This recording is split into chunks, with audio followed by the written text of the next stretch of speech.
welcome to another episode of Two Who's Review. I'm Alex, I'm Fitz. and today we're looking at the second Doctor story, The Mind Robber. This was one of the episodes in Patrick Troughton's final season on the show. Pretty early in that season as well. And it is, I'm going to say, nonsense. But it's nonsense in the best possible way. Yeah, I mean, I might give it slightly more credit than that, but it is certainly one of the more brazenly bizarre Doctor Who stories, and I think that's true of its whole run, and that's saying a lot. Maybe not quite as truly bizarre as the chase, but it's still pretty wild. No, it's nonsense in the sense that it fully embraces the nonsensical. Yeah, for sure. It does have a bit of a, it does almost have a bit of an Alice in Wonderland quality to some of it, which is interesting. I think the conceits that they introduce into the story to sort of allow that sort of level of experimentation are done pretty well, and we'll obviously get into it.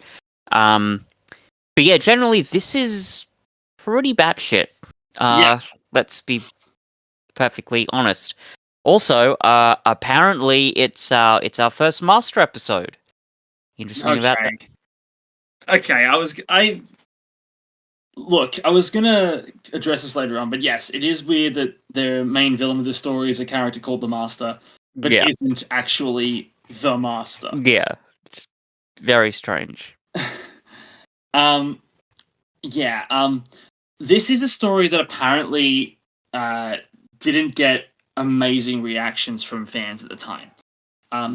In fact, the BBC's audience research report showed a mostly negative reaction from viewers, with just under a third reacting favourably. Apparently, people didn't like the fantasy-oriented approach, as opposed to pure science fiction, which, oh boy, are we going to see a resurgence of that with Series 14. Oh, yeah. I mean, well, and in a way, it kind of works because, like, people are complaining about that with the new season that's coming, but it's not as if there isn't a precedent for this sort of thing. No, and it's Doctor Who leaning into the otherworldly, unexplained sides of this universe, right? In a similar vein as Toymaker, and other such cosmic entities that exist in this world. Yeah, for sure. Clearly embracing that semi-eldritch side of it, with these beings that can just, that just work under different rules than anyone else, and they're able to conjure their own things. This is clearly a precedent that was set with the Celestial Toymaker episode, and it's continuing here.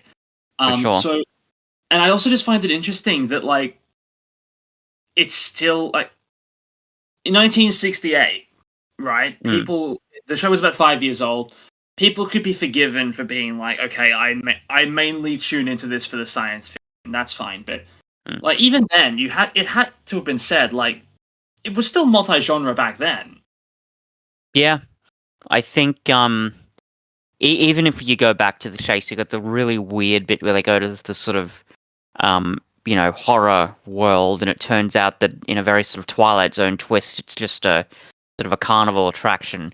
But I think the genre mashups and the the tropes from different genres that have cropped up throughout Doctor Who's history, I don't think it was quite as well established at that point as it would become even in the 70s, for example. Sure. But it was still, I think it was still sort of coming across in those early seasons. I mean, even the basic conceit of it, because I'm pretty sure it was created to essentially, teach kids specifically about science in the scientific episodes and history in the historical episodes. But even then, that's kind of a mashup in itself. If only a third of viewers at the time thought this was good, then this has clearly had an amazing blow-up, because out of 202 votes on the timescales, this is an average rating of 8.8, and is in fact the fourth highest grossing, second highest rating rather, second Doctor story. I'd believe that. I mean, I know it's maybe a little bit more difficult because some of the stories are, the visuals of them are missing. But I assume that the timescales includes the missing ones. I assume that in the It top does. four, the top four has got to have Evil and Power of the Daleks. I assume. No, Evil of the Daleks is below this one, not immediately, but a bit below it. Right. The top three are from 1 to 3: the War Games, the Power of the Daleks, and the Invasion.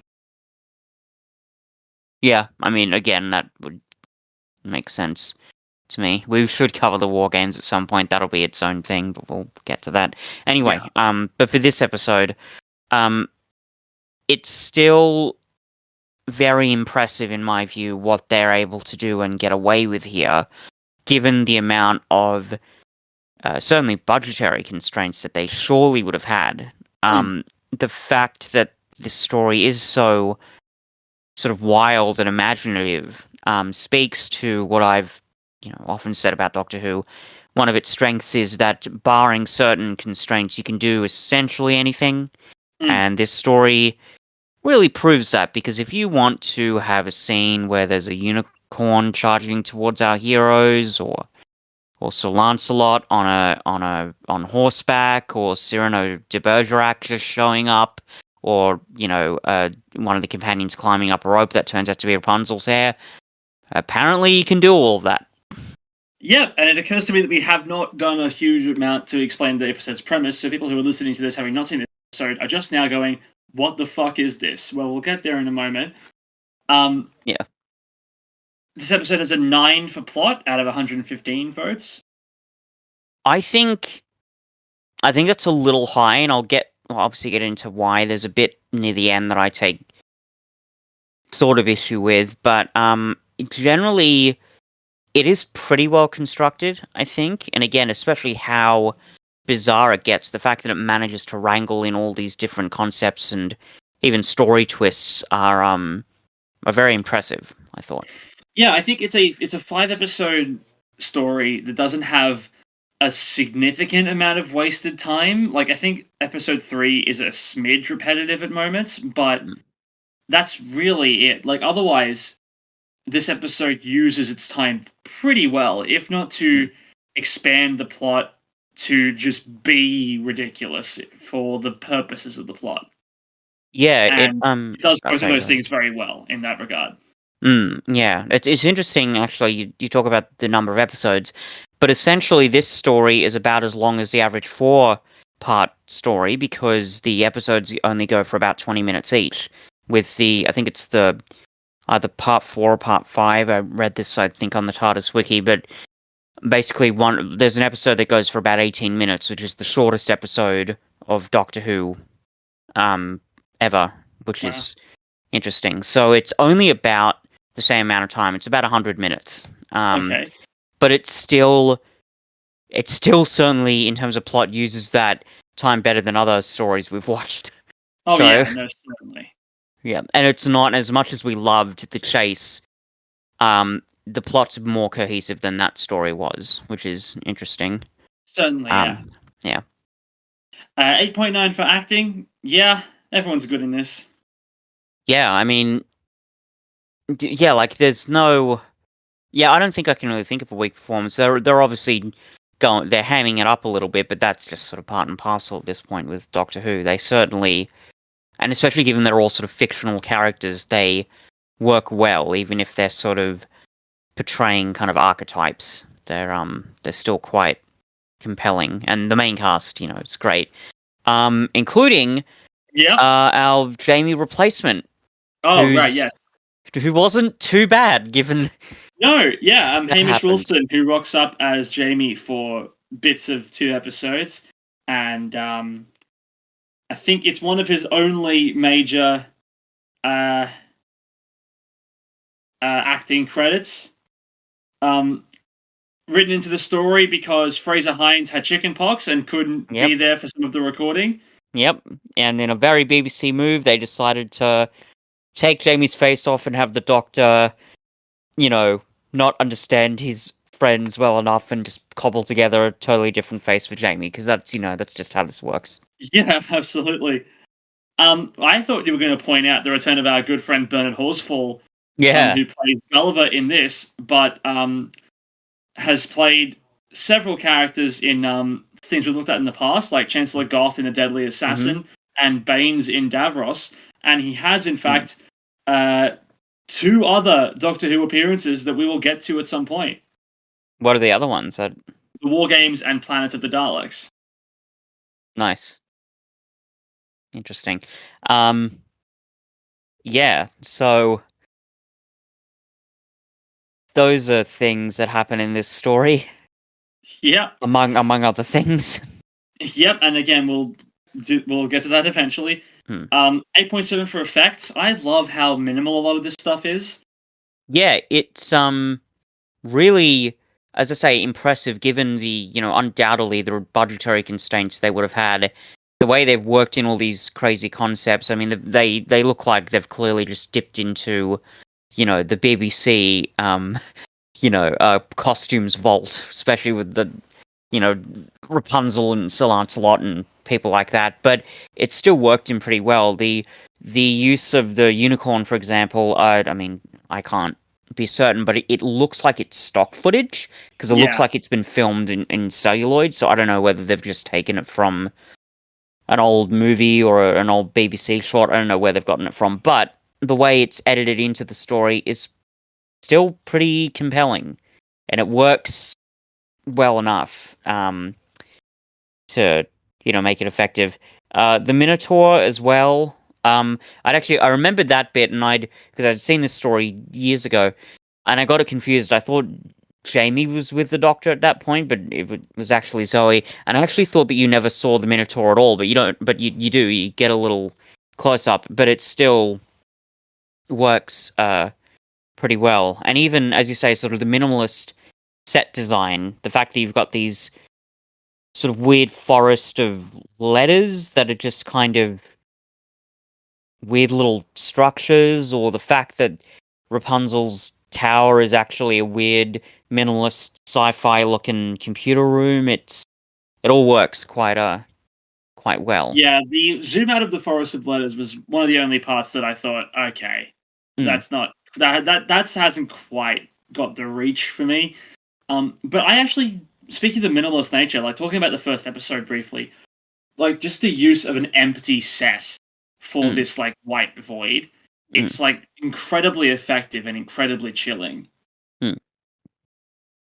Yeah, in fact, like I'm talking about it now, we'll obviously get into a bit more detail, but episode 1 of this story, for being as disconnected as it is from a lot of the rest of the story, I think episode 1 in isolation is one of the more creepy Doctor Who episodes of all of them. Yeah, it's pretty unsettling. In terms of creep factor, there are others that I think might be a bit more unsettling. Stuff like Curse of Fenric, or even speaking of the second Doctor, Power of the Daleks. I haven't, literally seen it, but I've listened to the audio story of it, and it's pretty chilling. But as you say, even conceptually, this is quite a unnerving episode, and to see the companions sort of get sort of tempted, which by visions of their homes, which is really, there's something really sort of uncomfortable and terrifying about that in itself, and the fact that it ends in like that, sort of it culminates in these really distressing scenes is quite compelling. Also, remind me, I'm pretty sure it's the end of part 1 where the TARDIS blows up, right? That's yes, that's just bizarre in itself, but it works. It's a cliffhanger. I saw it and I went, holy shit. Yeah. Like, it's got to be one of the best cliffhangers they've ever done. Yeah. In fact, actually, I'd say that, yeah, I don't really think I can think of a bad cliffhanger in this story. They all, I mean, maybe you'll correct me if I'm wrong, but they all, are not only, like, really interesting, compelling, and shocking, but they resolve in appropriate ways. Like, I don't remember any of them getting resolved in 5 seconds after the next episode started. I think I agree with that, yeah. Yeah, which is good, because as we've already looked at with this podcast, Doctor Who isn't always great with the cliffhangers, so... No. Um, 8.8 for replay value. Yeah, I think this actually got a little bit better for me. Because I watched it twice in the last week, and I think on the second viewing it was, I think, a bit more compelling. It went by quicker on the second viewing. I mean, maybe that's an obvious thing to point out, but um, either way, I think it was a bit more compelling the second time.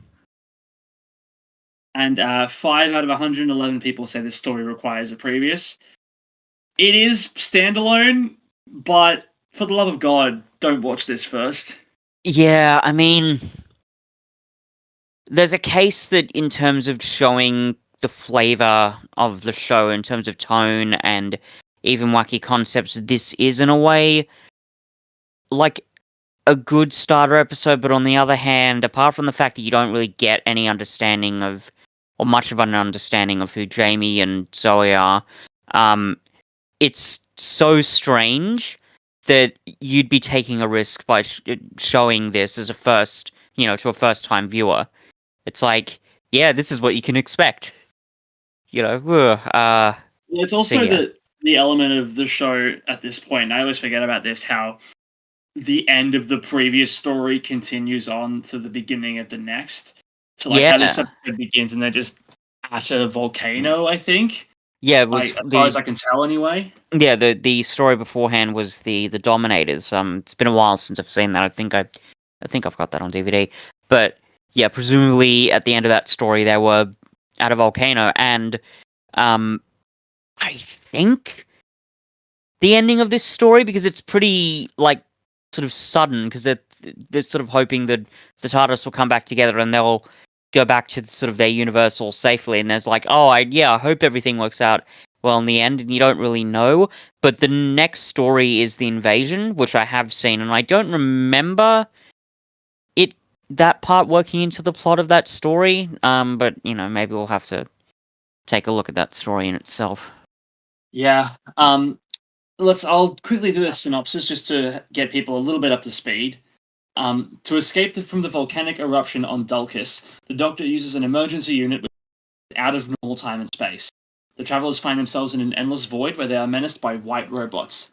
Having regained the safety of the TARDIS, they believe they have escaped until the ship suddenly explodes apart.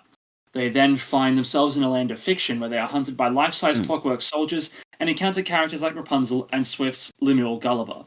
The domain is presided over by a man known only as a prolific English writer from 1926, who is in turn controlled by a master brain computer.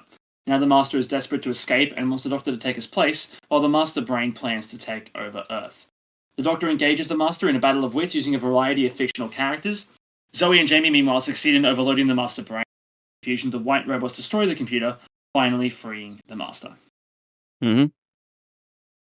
So that all happens. And it doesn't even touch on a lot of the stuff that happens. Like this synopsis doesn't even mention Fraser Hines recasting for like 20 minutes. Yep.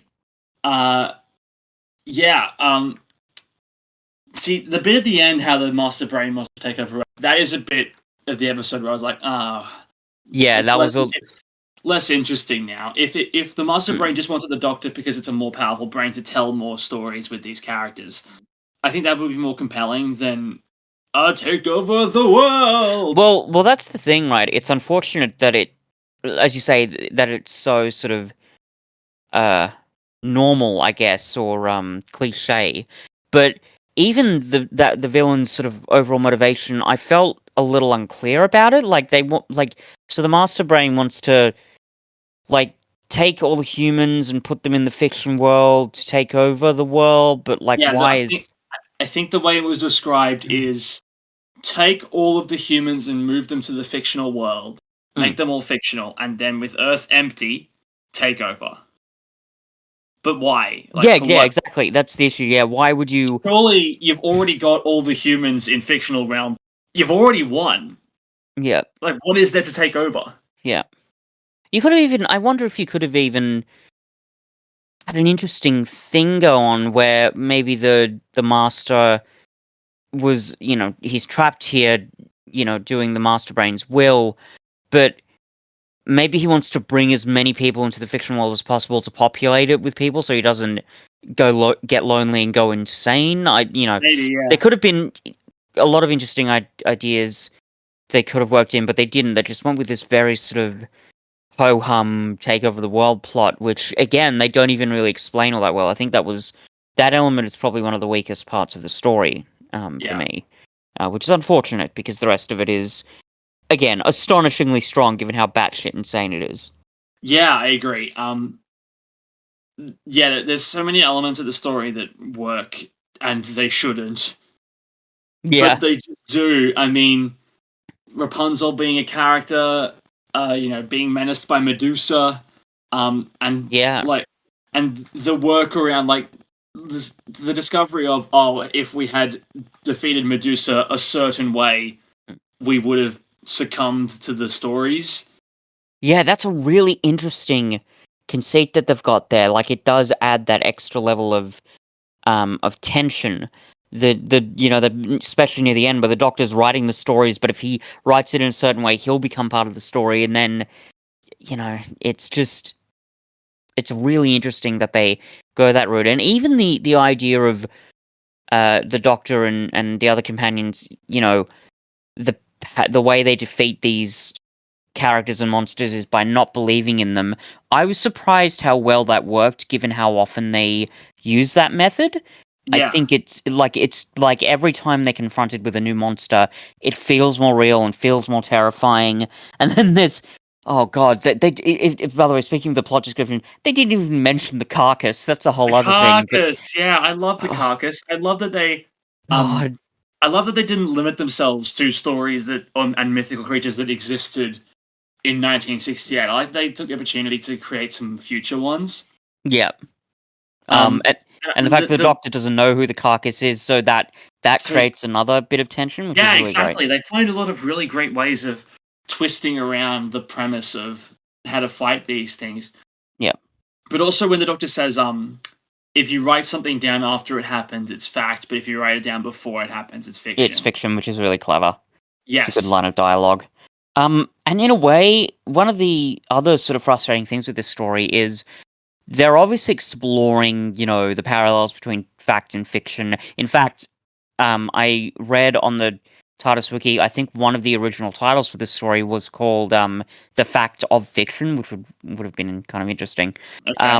But so they're looking at these sort of parallels, but in a way, I don't think they actually go far enough. I mean, I wonder if they could have had some more sort of definitive commentary on what's better. Is a beautiful work of fiction that inspires people, is that more important, or is dealing with harsh realities um more important? Anyway, I just think there's something there that they didn't quite explore as much as they could have, and I think it was a slight missed opportunity. With that said, they're doing a lot with this story as it is, and I wonder would they have even been able to work that in? Maybe. Well, I would have been worried about leaning too much into the fictional side of things and end up accidentally telling a meta story about the characters realizing that they are in fact in a work of fiction in a TV show called Doctor Who. Yeah. I was getting worried for a moment. I was like, are we going to steer into some Rick and Morty territory where they fight the story lords that created them? No, we don't get any of that. Just No. this extra dimensional realm where fictional characters are brought to life um by the master brain and the master storyteller as well. Unclear where the brain came from in the first place. I Mm, assumed that it was just going to be like this. A fact of this reality is that fictional mm, characters exist and not they mm, were conjured by a computer. I'm not sure if that detracts from anything. mm. Maybe. Uh, I don't know. Maybe, but like even the themes they worked in well enough. There's even I've written down a line here that the Doctor says near the end where he says you can't blow up a fictional character, Zoe, which is that's interesting thematically. I mean, it sort of speaks to the sort of immortal kind of power of good storytelling. But Yeah. again, you wonder whether or not could they have explored that more here. Um, it's good that the line's there, but could they have done more with that sort of thing? Yeah. And while we're I think we're speed running through some of the problems we have with the story Sure. for the beginning of it, well, before we get to the fun stuff. But Mm.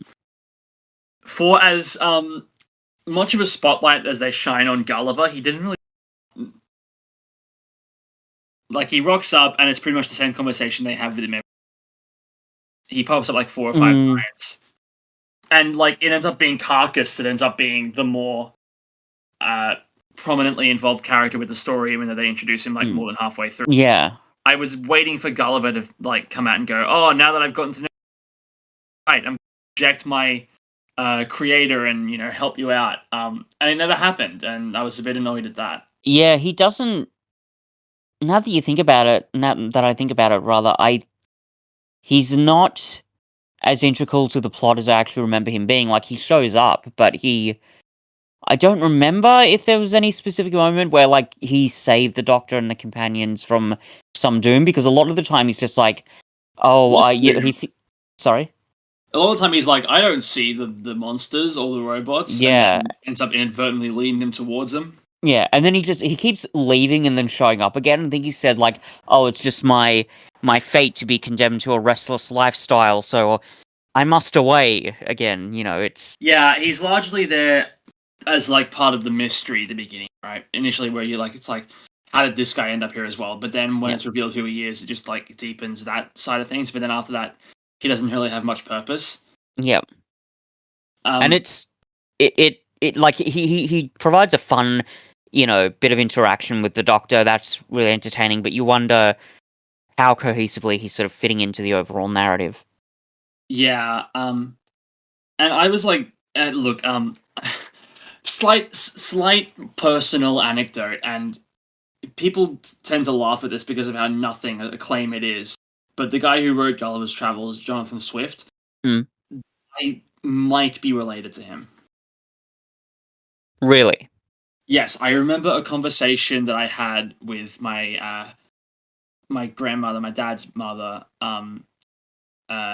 years and years ago, and I think that they were talking about. I wasn't listening very intently at the time, but they were talking about something like this person back, this person back, this person back, this person back, then Jonathan Swift. I would need to ask around about it again. Sadly, both my dad's parents have passed since that conversation, so I can't ask directly. But if there's a way of finding out, I'm interested, because I've always had that little asterisk being I can never claim to be. I can only say I think I am. Right. Which obviously is nothing and is not a claim to fame or it's not a party. It's not an icebreaker or a fun fact about me. Where it's maybe if I heard this correctly, because you could claim that with basically anything. But yeah, just a fun fact. Yeah, despite everything I just said. But back to the story. Yeah, I think that this is a I really like Patrick Troughton in this. Yeah, he's quite good. There's that scene at the beginning where, what is it?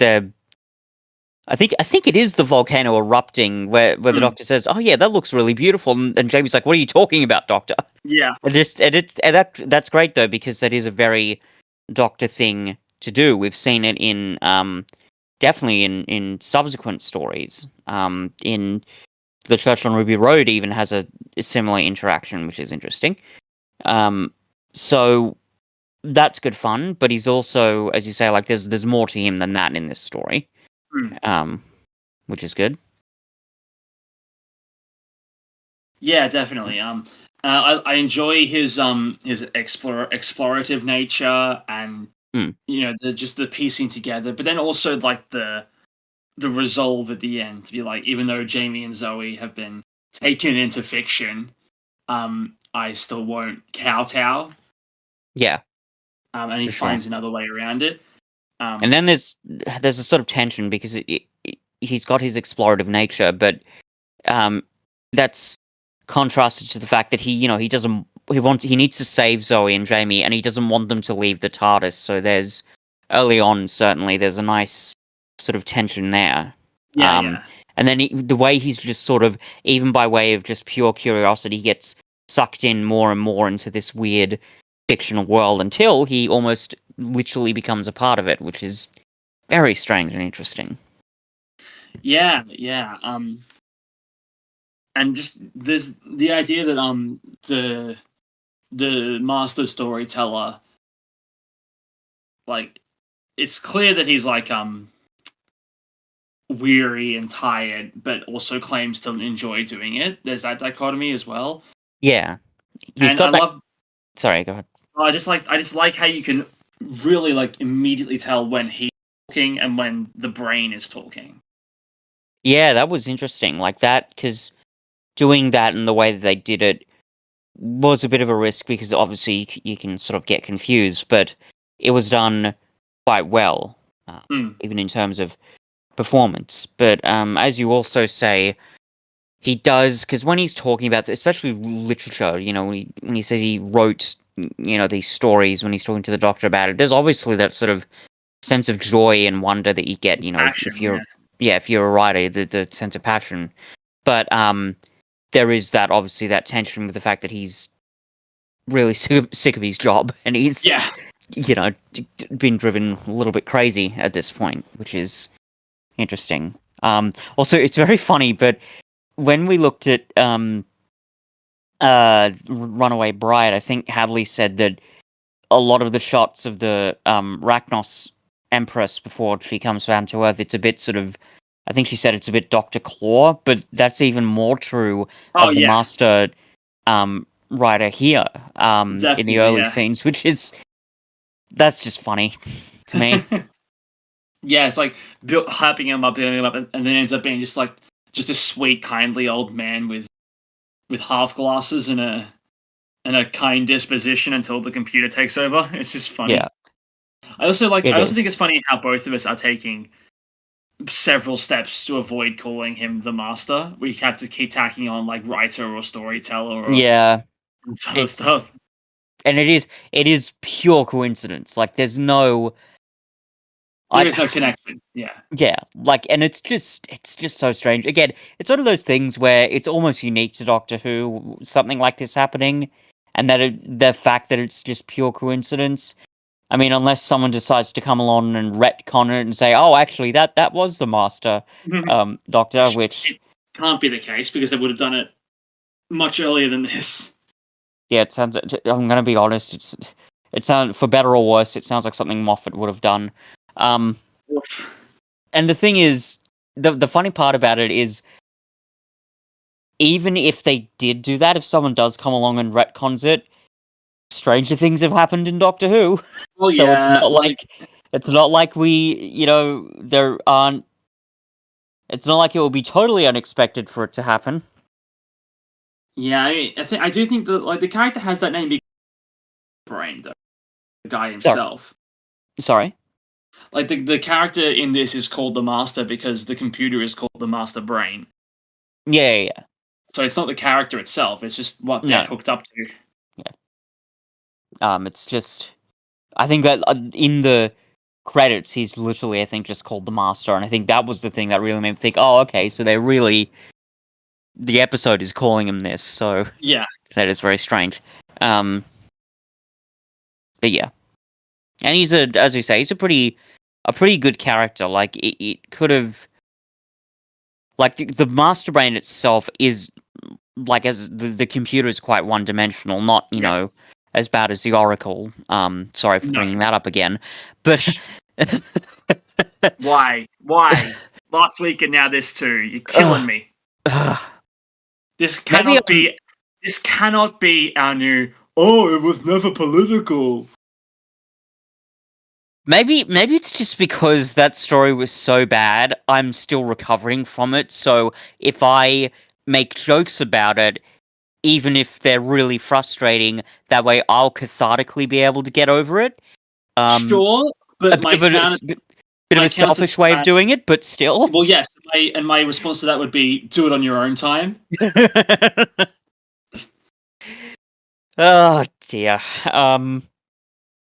Anyway, so yeah, the master brain, the computer itself, a little bit one-dimensional, but that's kind of why you need the master writer. It does add a kind of Yes. a nice dynamic, because especially with that motivation of, oh, we'll take over the world, if you just had it be this computer, that would have been pretty bad, honestly. That could have, I wouldn't say it would have ruined the episode, but it would have hurt it quite a lot.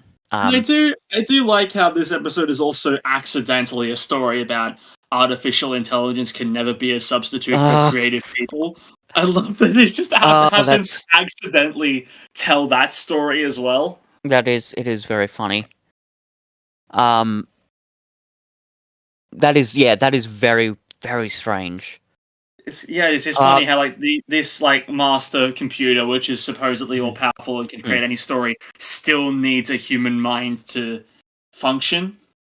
And you could even I wonder, like, if you I don't know how you do this, but even if you remade the story today and really press that point about the artificial intelligence versus, human, or in this case, Time Lord writers, would you be able to work in something where the computer, because it's a computer, it can think really, really quickly, but then you wonder, oh, is the Doctor smart enough to think even quicker? I wonder if there's something you can do there. Yeah, maybe. I mean, I think like he has in the past, right? I mean, this Doctor specifically, wasn't it in the what was that second Doctor story we looked at where he was able to like power? Was that the Crotons? I think. I think that's the only second Doctor story we've looked at before. But yes. Oh yeah, true. Well, yeah. Apart from all the times he's rocked up in. And the anniversary specials. Yeah. Anyway, it feels weird to say considering he's not there for a chunk of it, but I think this is a strong Jamie episode as well. Like there's it's not too bad. Yeah, there's big chunks of the episode where he's off investigating on his own. And he discovers the tower and finds that like the stories being written for the Doctor and Zoe before it happens to them, and I think, I mean, yeah, he wasn't too bad in the Crotons either, but he's a little bit better here.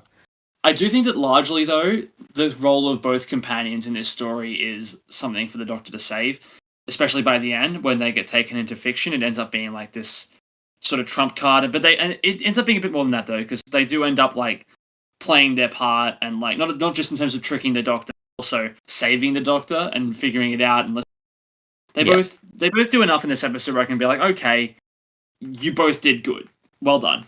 Yeah, they're not just props for the plot to get from point A to B. Yes. There's a bit more there, and even they are in a sense sort of fulfilling the same role, but there's enough contrast in their characterizations to keep it quite interesting, even if it is based on just their different backgrounds, which is kind of neat. Because I don't know if I explained, because she was in the Crotons, but I think Zoe Harriet's backstory is that she's like a mathematical genius from, I think it's the 22nd century on Earth. I think so. Yeah. So yeah, it's just interesting to see how the sort of backstories sort of play in. I still don't think I have an amazing impression of who Zoe is in though. Yeah. I think we'll see if we can watch more second Doctor stories. Maybe there's more expansion in the War Games. Maybe. But yeah, as you say, she's not not super deep as a character, I suppose. Not yet. Yeah, so we'll have to wait and see, I guess. But yeah, you got Jamie running around doing his Scottish thing, saying the, what is it, the credo of his, I think of his plan. It's, and you got the Doctor being a bit of a dick to Jamie, which is not surprising. It's a tried and true formula. It is. The Brit mocks the Scot. Yeah, I mean, well, and I must say, I know, sort of taking back to bad episodes we've looked at, but genuinely, I just thought it is a really nice, refreshing change of pace to see some level of compassion between the Doctor and Jamie, as opposed to the way they interacted in the Two Doctors. That was a nice change of pace. Yeah, it was nice. I do think it's funny though that the Doctor is like just tiptoeing around the fact that he clearly forgot what Jamie's face looked like when he was trying to put it back together the first time. Yeah, he's like, oh, I was rushed. And Even before then, he was like, "Oh, I don't know what happened, but your face is different." it is funny, and it does sort of add to in a way, the layers of the Doctor's characterization. The fact that he's obviously a very decent and good person, throughout, their incarnations. But in this episode, he's also a little tiny bit selfish, ever so A little slightly bit, a little bit. cowardly, and again, a bit of a dick to Jamie. So it just it works for me because on one hand, obviously they're comedic little bits, but they're sort of more than that, which is really, I think, quite good. Um, so yeah. Can we talk about the Hamish Wilson as the replacement? Yeah. Maybe it's just me. I felt his particular Scottish accent seemed to take a while for me to get used to. I don't know whether it's because I thought it was inauthentic, or whether it's just because it's clearly a different actor. But I had to. It took me, a hot minute to get used to that performance. It was See, just. that's strange. I didn't get that impression at all. Hmm. I'm obviously it's not the same person, Yeah, yeah. but like I don't think there was anything about the voice that threw me off. Maybe it was just because it was a slightly deeper register compared to Maybe. Fraser Hines. But yeah, there was just something about it that threw me off a little bit. But you get used to it pretty soon, and I think, given that it's obviously a different actor, he does a pretty good job. As Jamie, Yeah, he's a which good is interesting. substitute. Yeah, and it's just one of those funny little BBC things where, again, Doctor Who, constraints meaning innovation, where they're working around something, a constraint of casting. But the way they fit it into the story is actually pretty effective, and it makes sense, given the weird world we're being presented with here.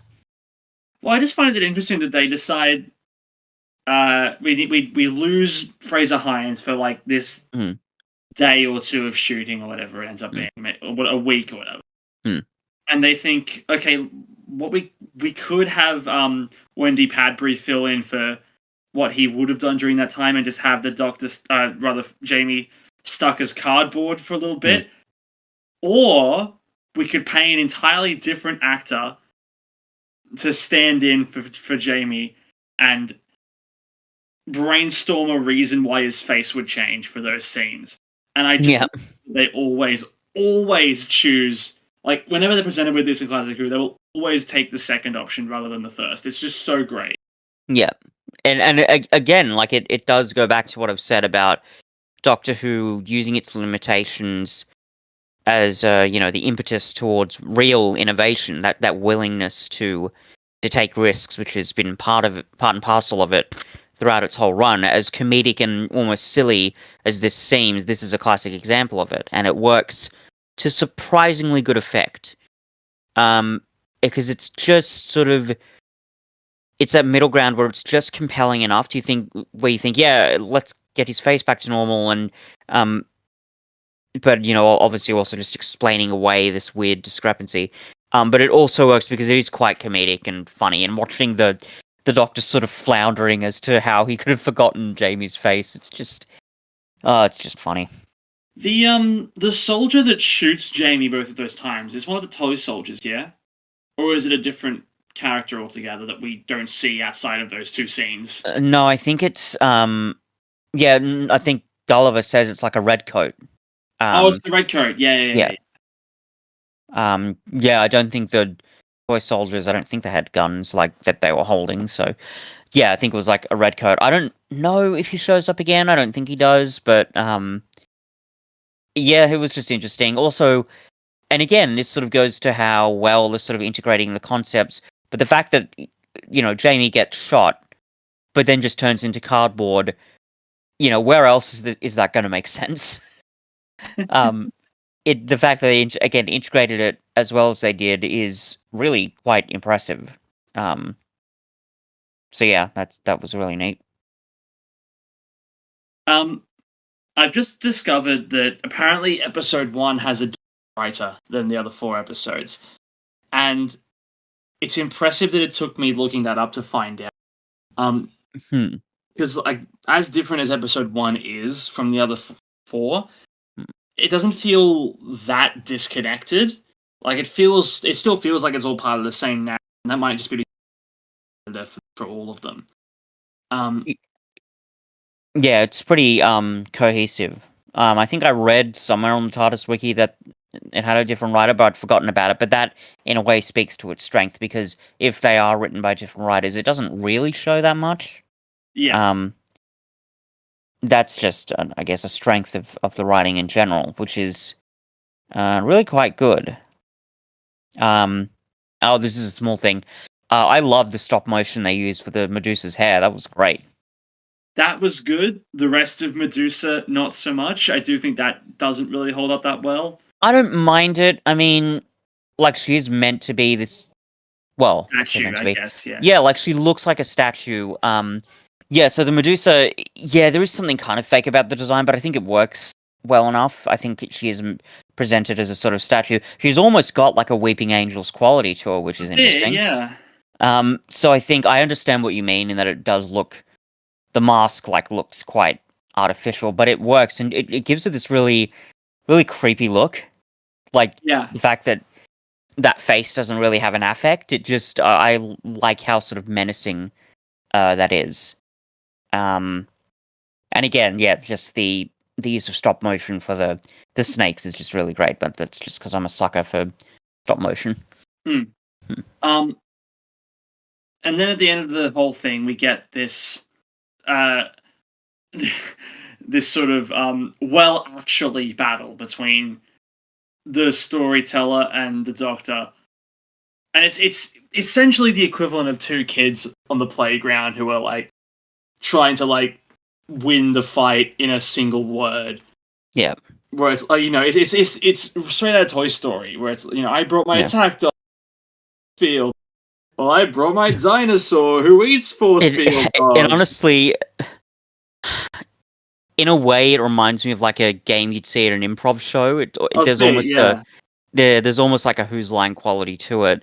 It reminds me of a scene in BoJack Horseman where there's an improv troupe and they are fighting the main heroes, but they're doing it, as an improv game. It's like, oh, here's my smoke bomb. Oh, where are you? When there's clearly nothing, there. So there is that sort of quality to, I guess a battle of wits you could call it, but it, yeah, it is just very interesting. It was a battle of like, and it was one of the few things I thought that utilized, well, not few things, but one of the things by the end that utilized the world of fiction really well. And it was like, you can stretch the bounds of this world to suit their ends the best. Yeah.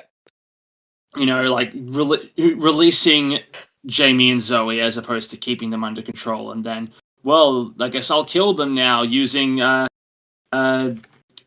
Bergerac or whatever it was.